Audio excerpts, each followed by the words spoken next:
Hello there, I'm Gabriel Tulli, the diabolical mastermind behind Serpentine Cerberus.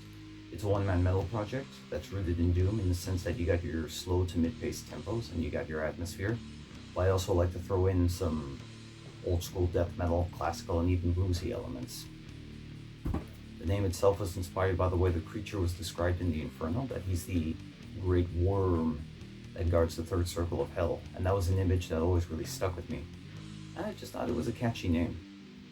I recently released a 3-song EP called Forge of Fire and Stone, and it's 3 songs, all with the aforementioned ingredients. So you got your bluesy bits, you got plenty of Candlemask-esque doom thrown in there, you got some old school death metal influences, and of course, more than enough classical riffs to go by.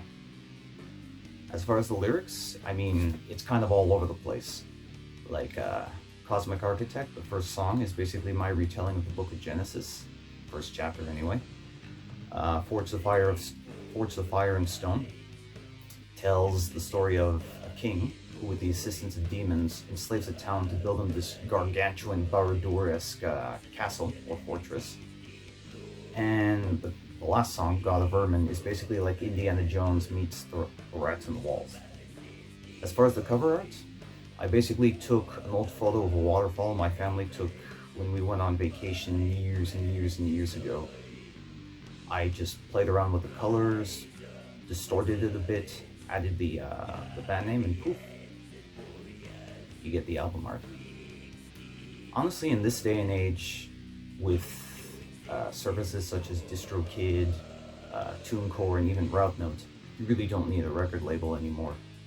I mean, maybe back in the 80s and the 90s you would need it, especially with the promotion, but at the end of the day, do you really want some fat cat in a suit to tell you what you can and can't release? Be independent. There honestly hasn't been a lot of new music that's impressed me as of recently.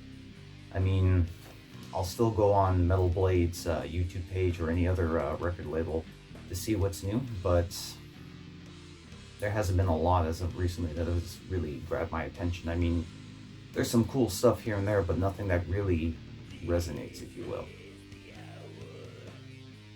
In regards to the pandemic, it's really fucked up the local scene in a way because, I mean, bars and venues have been closed for months on end.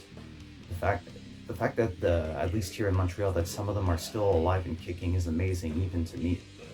And gradually I've noticed that some bars have been allowing shows here and there, but with the pandemic looming overhead, I mean, it feels like it's only a matter of time before things are going to be shut down again.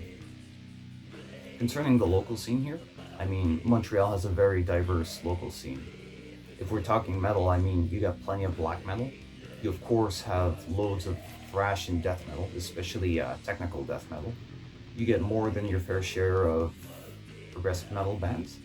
You've got plenty of punk and hardcore and variants of that. There's a bit of doom here and there, but it's not as prevalent as those other genres I just mentioned. As far as future plans for the band, I got plenty of plans. Right now, even though I just released an EP, I'm in the process of working on another one, so expect to see that in the near future. And this time around, I'm not going to be doing it on my own. I'm actually going to have a bit of help from some friends who exactly I'm going to remain silent on for the time being. And yeah, there's that to look forward to. So I want to thank the guys from Antichrist magazine for granting me this opportunity. This is awesome. I gotta thank you guys a lot. So thank you very much, Antichrist magazine. Thank you to the viewers. Stay safe.